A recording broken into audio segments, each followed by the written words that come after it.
আসসালামু আলাইকুম। তো বন্ধুরা, এই গুড মর্নিং, শুভ সকাল। কেমন আছেন সবাই? আশা করি সবাই ভালো আছেন। এখন ঘড়িতে সকাল 7:35। তো আমি একটা ভিডিও পেশ করছি।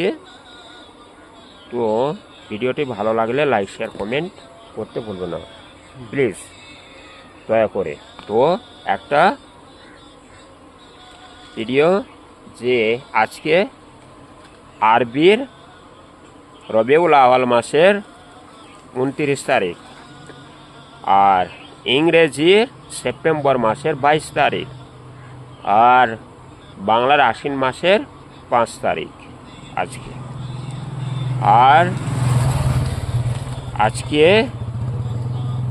ইংরেজির বারে মন্ডে, বাংলার বারে সোমবার, আরবির বারে ইয়াউমুল ইসনাইন। তো বন্ধুরা, আমার ভিডিওটি ভালো লাগলে সাবস্ক্রাইব, লাইক, শেয়ার, কমেন্ট করতে ভুলুন না প্লিজ। এটা হচ্ছে হাসপাতালের বাইরে এই রাস্তা। এটা হচ্ছে এখানে আইসক্রিমের মিল আছে আর এ পাশে ভাটা, ইট ভাটা। সো গাইস, তো যদি ভিডিওটি ভালো লাগে আমার লাইক শেয়ার কমেন্ট করতে ভুলবেন না। আমি এখনই এই ছোটা মোটা একটু কিছু কাজ করি, কয়েকটা ছেলেকে আমি প্রাইভেট আরবি কোরআন শরীফ পড়াই। প্লিজ, আসসালামু আলাইকুম ওয়া রাহমাতুল্লাহি ওয়া বারাকাতুহু।